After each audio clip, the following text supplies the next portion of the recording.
Welcome to the Real Review.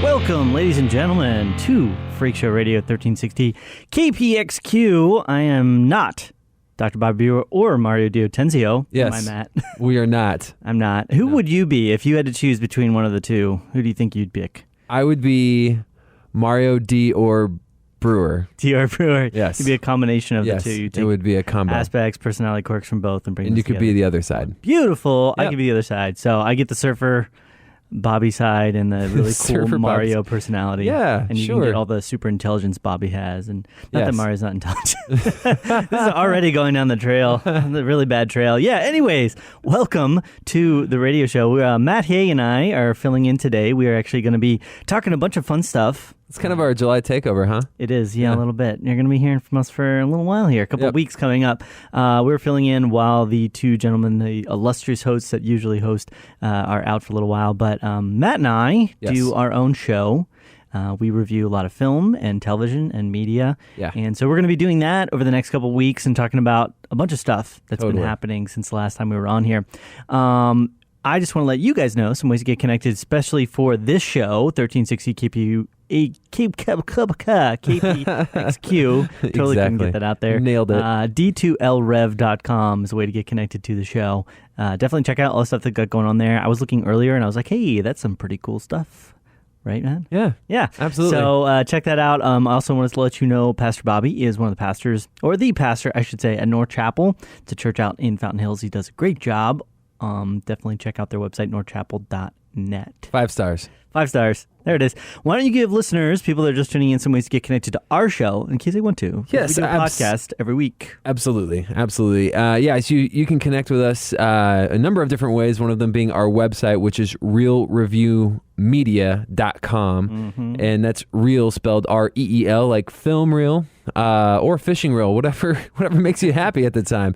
Anyways, so you can connect with us through every facet on that website, or you can just go to our social media, which would be Facebook, Instagram, Twitter, which is at Real Review Media, and then also our YouTube channel where we post video reviews, those kinds of things, which is youtube.com/TheRealReview. Yes. And that's how you can make that happen. You can join our nearly 100 subscribers. That's something crazy. So ridiculous. I mean, we're just busting at the seams. Bursting at the They're going to seams. warn us and tell us, hey, slow down. Yeah. Pretty soon they're on the YouTubes. Yeah. Yep, exactly. Yeah. We're making all the money. Exactly. So today, anyway, we're going to be talking about something, kind of a topical type show. Sure, yeah. We're going to be dealing with all types of Marvel, DC, Disney, Star Wars type related content. Yes. For our first episode out the get-go. Going big, going home. Right, Matt? It's basically Disney and DC is what we're covering. Yeah, Disney, DC, because Disney is kind of this overarching entity. I've heard they're trying to take over some other stuff now. They just got approval to purchase Fox. Not all of it, but most of it. Which will hopefully, thankfully, amazingly bring our X-Men fully into the universe of our Marvel. What an undertaking that would be. That would be. But I've heard, and this is one of the things we talked about on the podcast, that after this next sort of Avengers group is done, this in part 2 of Infinity War, which I'm not sure if they're calling it Infinity War Part 2 at this point. I heard they're going to call it something different. But after they finish that, then they're going to do a renaissance of sorts, sort of a restart. Yes. So maybe that would be a perfect time. It's called Infinity Wars. Infinity Wars. No, I'm just kidding. I have no idea what it's going to be called. It's going to be crazy. If they do that, I'm still going to see it because Yes. I'm interested. But yeah, that would be a really dumb idea. Anyway, so a couple of these movies have already come out, and we're Yes. going to be discussing, kind of reviewing, giving our thoughts that we talked about on the show. But then additionally getting into some shows and things like that we've had some trailers and some information come out for. Specifically, Star Wars Episode 9, Yep. which there's been a lot of controversy, I would say, on Star Wars Episode 8. Yeah, when we were on the show last, all 4 of us were talking. Mm-hmm. You know, Bobby, you, myself, Mario, and I was the only one that liked it. Yeah, and the funny thing was, there's a lot of people attacking Rian Johnson and somewhat Kathleen Kennedy and saying all these choices they made and da da da da. And you're thinking, okay, the critiques are going to end. People are going to move on with their lives. It's a Star Wars movie, and we love films, we love movies, we watch them for a living. But eventually, you kind of have to just move on. I've read an article today about how there's new rounds of critiques. It's gotten to the point now where they're legitimately trying to remake Episode 8. There's a fan thing to do it. They're going to get $200 million together to redo it. Which it's never going to happen. It's never going to happen. They have to get the rights, and they're not going to get the rights. They're not going to get the rights. No, I think the best that they could hope for is like maybe a fan re-edit. Sure. Where they'd like take out certain aspects of things that they didn't like, and then they can put Jar Jar Binks in and be happy. Yes, Jeremy. What did you have any opinions on Star Wars? Did you put Jar Jar Binks in? That'd be great. I'm kind of a sucker. I'm with Matt. I liked it. I liked it a lot. All right. Yeah. Okay. Well, I don't mind being the only one that has some logic and reason. Well, this makes me feel better this time. Last time I felt like I was the one like I liked it and everybody else hated it, so I was like, okay, well, that's the thing. The weird thing about the movie is I gave it a B, like on our podcast, a B minus. Yeah. Thank you for the correction. Yes, a B minus. But I still dislike the movie, and I completely understand why people really, really don't like it. And there's a lot of points that I've read, and because it's this weird thing in modern cinema. There isn't any other film out there right there like this. It's so divisive as far as critical and fan opinion. It's this thing where it's like I can completely appreciate it on a filmmaking perspective and say like it's got amazing cinematography and good acting and good visual effects, but still say it's a horrible story and a horrible plot and hate so many things that are about it. You know what I mean? It's so funny. Yeah, I didn't feel that way. I don't know, but you're right. I can see why people didn't like it. I get that, and I think that's that's the big thing there. But it is extremely divisive. It's crazy. It is. Do you want to just jump into how that relates to Star Wars Episode 9, kind of what's happening with that? Absolutely, yeah. Why don't we do that? Because they are bringing J.J. Abrams back for Episode 9. Yes. And if you're unfamiliar, he did The Force Awakens, Episode 7. Which I am concerned about.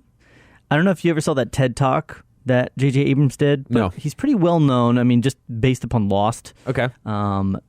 He is pretty well known for being a director. In the TED Talk, he talks about the question box. Okay. Which is this idea, Jeremy's like, oh, the question box.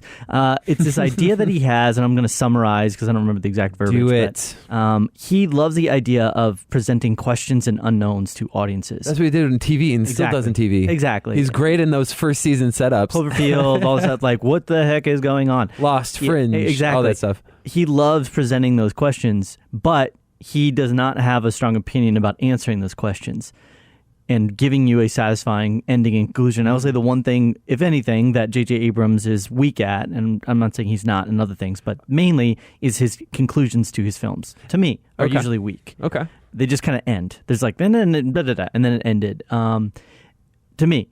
And he doesn't give all the answers. He doesn't provide a satisfying conclusion to many of the story elements and beats. And now they're giving him the final movie in this trilogy of films to try and draw conclusions after we had Rian Johnson, I think, throw a giant grenade into the entire story of what he was building toward. I think this is good. And I'll tell you why I think it's good.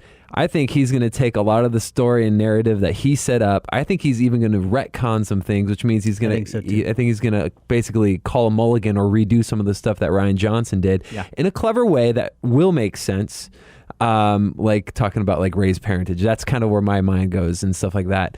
I think he's going to resolve some of that stuff, and I think he's the safe bet on potentially bringing some of that divisive nature that Rian Johnson brought in 8. And bringing a little bit more satisfaction in Episode 9. Yeah, I think that's what's going to happen. I don't think he's going to do his mystery puzzle question box thing. Yeah, just because of the nature of what happened with this last one. Yeah, and he can end a film. I mean, there's definitely examples of films that he's done where it's like, okay, more or less satisfying conclusion, and they do want to leave some things open because they're hoping to bring more and more episodes out over the next couple of years. I think they're going to go on a hiatus and then start up again or something. But some aspects that I've heard, they're going to bring back potentially the Knights of Ren. Yeah. Is a big, they've apparently cast a couple new actors. They might bring back Lando. Yeah. Because of the recent film Star Wars Solo Story. I've also heard potentially we might get a little cameo from Obi-Wan. Hey, I would love that. Where's that guy been, right? He's my favorite in the prequels. Yeah, and they were trying to tie that into because they were thinking about doing a prequel film for him. Yeah. but we'll see. It's still on the table, but those prequels are probably just they're there. Yeah. They're just not like full steam ahead. Right. We don't have to get into too much, but there's a lot of rumors as well that Kathleen Kennedy, who's heading up Disney right now, Lucasfilm, might be getting the axe potentially. I heard rumors like that. We'll see what happens. Well, they're releasing story after story after story, like over the last couple weeks that have been sort of leading towards that idea, and it feels like they're kind of maybe trying to soften the blow for when they do pull the, but we'll see. I don't know. We'll see what happens. So let's move into, unless you had any other additional thoughts. No, that's all good. Episode 9. I'm not super excited. Yeah. I'm excited. I'll see it. I'm obliged. It's going to be Star Wars, so I'm going to see it, but I'm not super excited. But let's get into one we have also seen, which is another Star Wars film, Solo, a Star Wars story. What were your thoughts on that? It was just very vanilla, man. Yeah. It was just so like, okay. I didn't think it was bad. Yeah. Not at all. I thought it was a decent film, and there was some fun to be had, but like I think we had talked about this previously. I thought it was largely forgettable. Right. But I thought it was all right. It's one of those films that I think when we talked about this, basically my idea is that if this weren't a Star Wars movie in like a month or two from after it's released, nobody's going to be talking about it. Right. Nobody's really going to care. Just it kind of just came out and flopped, and it not flopped. It did financially flop. But that's not just because of the movie's performance per se. It's because they had to reshoot most of the movie. Right. And most everybody that goes and sees it is like, hey, it's not a bad film. Right. It's okay. Yeah. And I think there's some things that are redeemable to it. There's some things that are not. One for me was the cinematography, which was awful. Also, the idea of where Han Solo gets his last name. That was weird. Random. That was odd. Yeah. I will agree that was odd. Yeah, so nobody else with you? What? Why don't I just call you by himself guy? Yeah, exactly. Might as well just made up a name like that. Han Loner. Han only oneer. And the music in the background, all by myself. Yep. Yeah. So the only thing that was weird about I'm going to spoil some of that with the ending is, that woman that he was in love with, where is she in the story now? Kira? Yeah, like is she going to... Because they were planning on potentially making sequels, right? And so it's weird for me to think that during all the events of the original trilogy that she's just like out there somewhere. She's working for Crimson Dawn. He's like making out with Leia, and then all of a sudden in the back of his head he's thinking, oh well, Kira could be anywhere. Like it's just weird. Yeah, but there's a 10-year gap between that movie and New Hope. Yeah, I think, and I continue to say this, I would have enjoyed the movie better if it had just been some random bloke from Star Wars universe that they just telling his story. John, a Star Wars story. John. Hi, I'm John. I'm here to do lightsaber stuff. Nicholas, stuff. A Star Wars story. So let's move into something a little bit different. We'll stick with the Disney trend, but we'll move into kind of slightly different. This one actually just came out recently for us. This episode's going to come out a little later, but Incredibles 2. Yeah. We had a chance to see a sneak preview of that in December. A very rough cut of that with literally like stick drawings in there, which was kind of fun to see a major studio film with literally just stick drawings in there. What were your thoughts? So let's start with this because I thought this was really fun. Basically, we get an invitation to a screener, right? And they're like, "Oh, this is going to be an animated movie that comes out in like next June or whatever." Yeah. And everybody's in line. Everybody's kind of talking about what could this be, and we're thinking it's animated in the summer. There's like it has to be Incredibles, right? Yeah, That's the only thing. Like it's not even ready. How are they? Yeah. And so we go in there. Everybody's kind of talking. We're talking to the people next to us, and then the people come up and they're like, yeah, my name is whatever from Disney Pixar. Yeah. And they're like, you're going to watch The Incredibles 2. And the whole theater is like, yeah. Everybody's like so excited. Yeah. But then they give this like demo reel that's like 2 minutes long showing some of the unfinished like animations. Mm-hmm. And everybody's like, oh, this is going to be interesting. This is going to be a rough ride. Yeah. Yeah. And it started out okay because a lot of the stuff towards the beginning of the movie was done. Right. I literally think we were one of the first screenings of that film. Right. I mean, we must have been. And they changed some stuff. They added scenes and they took away some scenes. One of the scenes they took away that I was bummed out about because I thought it was pretty funny. It was at the beginning, but towards the end of the movie, it was literally like just a picture of the characters and how they're standing and not necessarily moving, and then the voices were happening. Yeah, like, okay, that's some funny stuff with that. And there's a couple of those CG moments where the characters would just like float from like a spot to a spot. And they're not. Like, what is going on? They didn't finish like them animating them like running down the hallway, so they're not running. They're just kind of floating down the hallway. I'm just imagining some visual effects guy who's animating, and he's like, "We gotta get it out before they show it," and he's like, "Just make them float. I don't even care." Exactly. It's just like rendering. With that being said, I like the movie. in the concept when we saw it initially. Then we rewatched it just a month ago or whatever, or sooner than that. But I liked it a little bit more, and I think it wasn't as jarring. I wasn't like taken out of the movie with the weird animation and the weird stuff like that, because they even had stand-in voice artists. Like when they couldn't get the actual artists to like the actors to record the lines, they had some like secretary person come in and like say the lines. Funny. Yeah. So it's like, I didn't realize that Mr. Incredible had a southern accent. Right, exactly. What happened? Is he Australian now? What happened? He's like, oh right, crikey, we gotta go fight this bad guy's here. Exactly. But other than that, I liked it. I thought it was good. I didn't like it as much as the first one, but not to say it was bad. I actually really liked it. I gave it a B+. And overall, I think it was a solid entry. I'd like to see a new one, a third one. I'm sure they'll go that route because of the success that this one's having. It's making all kinds of money. There's going to be a third one. Yeah. I agree with what you're saying. I didn't like it as much either. I think the main reason for it was it just didn't have the same thematic depth as the first one. The first one really felt like there was a good reason and purpose behind everything that was happening on screen. Right. This one, it was kind of just like The Incredibles, let's catch up and find out how they're making their family work. Right. Which still turned out well. I mean, Pixar on a bad day is usually, unless you're talking about Cars 2, usually going to do better than like 90% of the other films out there. I mean, I rated Coco from last year as like one of my top films of the year. Still makes me tear up when I think about it, Matt. Oh my gosh.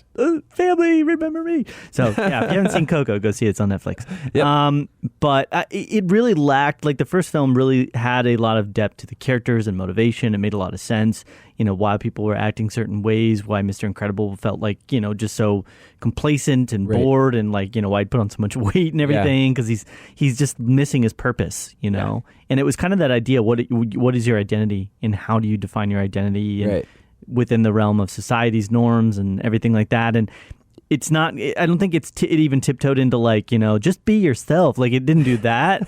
Just be yourself. Be yourself, yeah. Well, like that's such a generic kids movie like trope where it's like, if you're just yourself, then good things are going to happen. I don't know why I'm doing Southern today, but that's just kind of the trope that it usually goes towards. But it did a really good job of like relating it to his character and saying that like, we all have elements of our personality that society's just not going to accept or be okay with. Sure. And how do you deal with that? I'm not saying that it means you just do whatever you want, but like, how do you handle that? And even, it just, there was a lot of things that I really enjoyed about it. Whereas this movie was just kind of like, it's fun, it's interesting, and some funny parts with Jack. He was the star of the show, by the way. He was. And the big thing as well was the antagonists' like main purpose, their main plan, and what they were doing didn't make a lot of sense. When you really break down their motivation, it didn't make sense why they were trying to accomplish what they're accomplishing, because it's like they were against the supers, but they wanted to help the supers, so that way they could then not help the supers. It's like, why would you help them when you could just not help them? Like, you don't have to go out of your way to help these guys. My biggest takeaway from this movie is it's really great scene, basically, is Jack versus Raccoon. Oh, that was the best thing ever. My favorite. Yeah, when he turns on the fire and the raccoon's it's like, oh my gosh, freaking out. It's so good. The laser shooting was pretty fun and everything. Yeah, so cool. So let's move into some movies that are going to be released, coming out later. One of your most anticipated ones. One of my most anticipated, we only got the brief live action trailer for this, was Dumbo. Yeah. That's going to be coming out at the beginning of next year. That looks all right to me. Yeah, I'm jumping ahead a little bit on some of these descriptions here. So we only got the teaser so far. It looks okay. I think Dumbo was, if you're a fan of the original, and it's kind of like all these live action remakes, like if you're a fan of the original, then you're probably going to want to see the live action version. I think it looks all right, and if you can keep Dumbo looking like pretty cute and kind of like he is, I think it's going to be good. Yeah, that's true.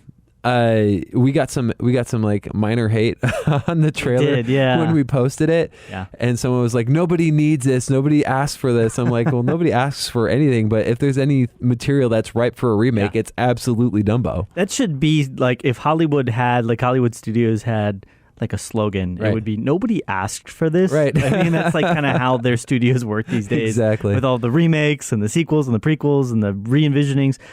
Yeah, so I'm kind of excited though. I think it'll be fun. Tim Burton is my only like hesitation on that. He hasn't been hitting it for me lately. He's kind of reached that age of like, A lot of directors do that. They have a bunch of successful hits, and I love some older Tim Tim Robbins. Tim Robbins stuff. Tim Burton. Yeah, Tim Robbins. Yeah, no Tim Burton stuff. And then he kind of reached a certain point around the Cinderella phase, I'd say, Willy Wonka phase, where it was kind of like, sensibilities aren't quite there. But let's move into as well. This is going to be a huge release. Yeah. Wonder Woman 2. Yes. Which I believe they're officially titling now Wonder Woman 1984. Really? I don't think that was the actual title. Okay, Patty Jenkins released...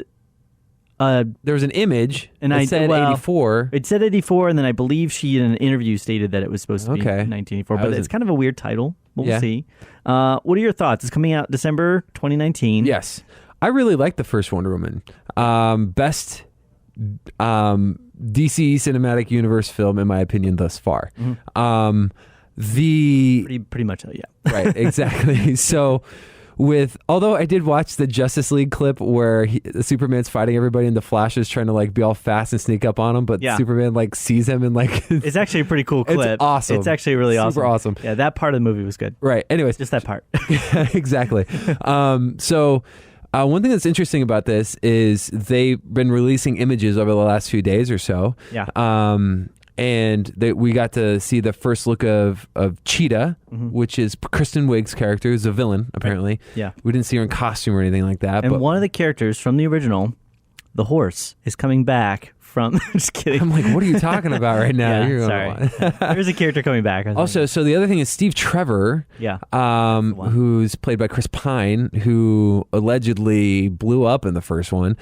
Something happened. Yes. Maybe he had a kid on the side and nobody knew about him. I have no idea, but there's a picture of him in this new one, so I have no idea. Like, in he's a mall. back. So it's not like he's like... And he's wearing like sneakers. And he's the same age. Right. So it's not like he... Yeah, I don't know how they're going to accomplish that one, because you think, well, maybe it's like a figment of her imagination, like an hallucination or something, right? But if it were, why would he be wearing like sneaks? Right, it would just be his old school military garb, fighter, whatever. Yeah, so it doesn't really make a lot of sense why he would. So that's a little bit of like a I don't know what's happening with that. I mean, if there's one I'm excited for this. I think it's awesome. They're bringing the whole team back, so that's kind of what I like. Yeah, I mean, there's one thing that's going to be true about any Marvel thing, any superhero thing. You can't keep a good man down, or woman in this case. They will always bring anybody back, even if they're a villain. If they need some sort of interesting baddie, they'll just bring them back to life, retcon it, whatever. Yeah, so they can do that. They do that all the time in TV, and they do it in movies. Right, and the cool thing about this one is the last one ended with her in England. She's actually going to come to America in this one, and it's going to be set in like the 1980s, which is...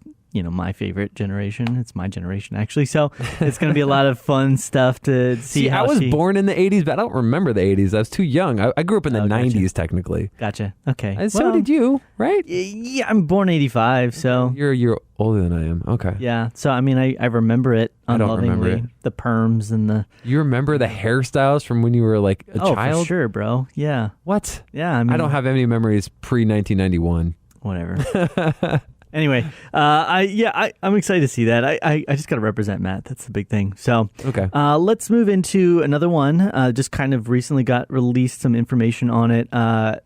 Geoff Jones, I don't know if you know Jeff him. Jones. Jeff Jones, sorry. Jeff Johns. Jeff Johns, there you go. Just announced that through his new production company, Mad Ghost Productions, he's going to be doing a Green Lantern Corps. Yeah, so he was heading up the DC... Correct. Like whole universe kind of. And if you don't know him, he has been hugely involved with DC stuff. He's written TV a ton of he's written a ton of comic book series for them, and some of the most beloved content is actually passed by him or through him. So, do you have any thoughts? My only experience with Green Lantern is Ryan Reynolds. Right. Well, I'm wondering how they're going to accomplish it. Because if you saw Deadpool, how are they going to pull that off? Right. Since technically that never happened. Yeah, so. I don't know. So anything beyond and better than what we got with Ryan Reynolds as Green Lantern, I think is good. Great. Cool. Let's see it happen. Yeah. I don't really have any other point of reference other than that. I don't know too much about the Green Lantern stuff either, but I'm just hoping. Oh, Dr. Bobby Brewer could tell you all about it. Oh yeah. Well, when he's back on, I'm sure he'll want to talk about it. Okay. So cool. Well, we're going to go ahead and wrap things up. Yeah. Thanks for listening. We're going to be talking in our next episode coming up here about coming soon movies throughout the year. D2LRev.com, Freakshow Radio, also ours, RealReviewMedia.com. Matt, anything further? No. All right. Well, it's been real. It's been real.